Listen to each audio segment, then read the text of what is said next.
Pero yo quiero que me cuentes ahora una pregunta así rápida. Esa maleta que tú le mostraste ayer, hablando en sentido figurado a Mónica Delta, ¿qué encierra esa maleta? Bueno, cierra algunas informaciones que son más o menos o que van en la línea de este terrible robo al Perú que fue la interoceánica. Algo así, algunos un poco más altos en valores y otros un poquito más bajo, pero por ahí van todas esas cosas. Yo quiero profundizar en la pregunta que te hizo Mónica Delta. Mónica Delta te habló de que tú estuviste al frente de la presidencia cuando Toledo viajó, no se especificó dónde. ¿A dónde viajó Toledo cuando te quedaste en la presidencia? A Estados Unidos. Viajó a Estados Unidos. Tú eras entonces el presidente. Sí. Te visita Pedro Pablo Kuczynski.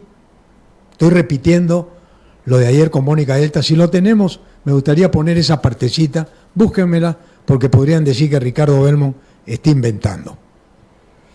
Pero yo quiero que me digas tú cómo fue el episodio con Kuczynski. Tú eras el presidente. Cuando viaja el presidente y se queda el vicepresidente, tiene facultades el vicepresidente para firmar $1 millón, $1.000 millones, y no hay nadie que se los pueda cuestionar ni quitar. Porque en la Constitución fujimorista, contrato firmado, contrato que no es revisable. Es un contrato de por vida. Entonces yo le quiero hacer la pregunta, cuéntame el episodio, nárramelo detalle a detalle, porque me estoy imaginando la película del Padrino, que entra alguien y dice, señor Weissman, se ha ido el presidente Toledo, el presidente Toledo ha tenido que viajar y esto es urgente. ¿Cómo fue el episodio ese día con Pedro Pablo Kuczynski? Por favor, es importante que la prensa y el Perú sepa. Claro. Un pequeñísimo y rápido recuerdo. Efectivamente, te quedas a cargo de la presidencia y entonces se produce un milagro. La plata llega sola. La plata llega sola. Palabra que hay que recordarla siempre, porque la dijo un presidente de la República también. Que en paz descanse. Muy bien. En ese sentido, el señor Pedro Pablo Kuczynski, muy angustiado, muy preocupado, muy ansioso, me llama, conversa conmigo, nos reunimos y me dice que él lo que necesita urgente es demostrarme a mí la bondad de este proyecto de la interoceánica. ¿Dónde se realiza esa reunión?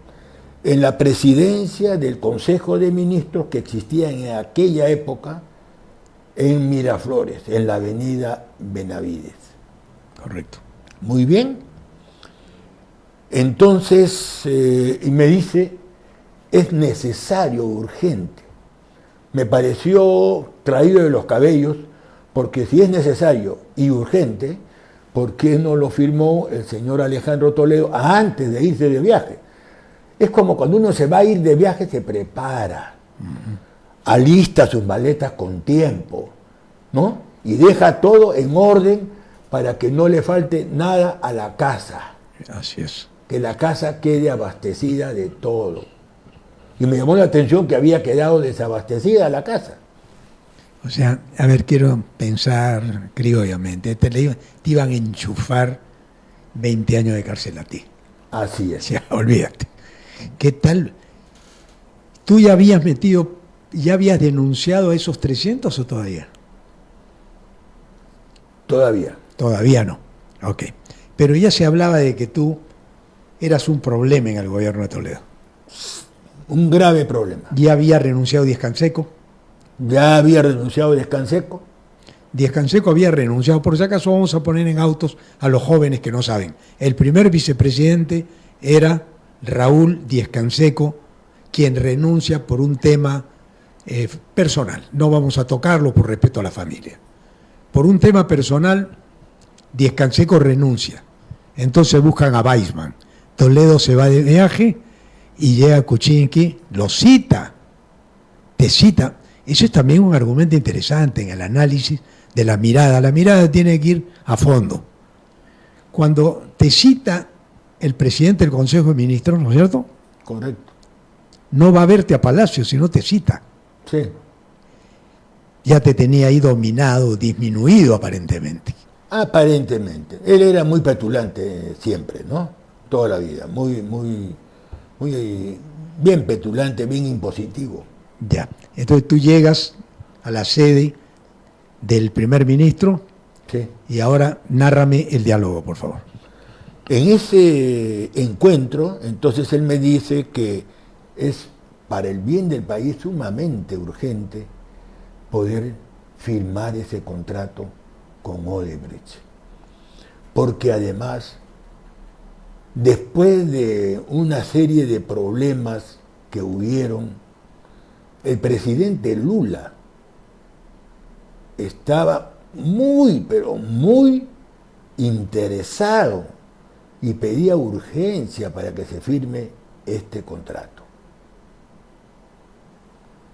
En ese momento, por supuesto, no se sabía nada.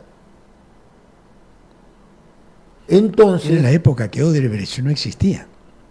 Prácticamente en la mente de los peruanos, ¿no? no existía en la mente de los No peruanos. existía. Era una empresa desconocida hasta ese momento. Correcto. Entonces me dice, para ese efecto, yo lo invito a la presidencia del Consejo de Ministros para hacerle una exposición con diapositivas de las bondades y los beneficios para el país. Va a estar invitada toda la prensa. O sea, la prensa sabía Sí. que iba a haber una negociación de ¿cuántos millones, te acuerdas? La negociación. Lo que te puedo decir que más o menos el tema Odebrecht en la base comenzó con más o menos 800 millones y terminó en 4.500 millones de dólares.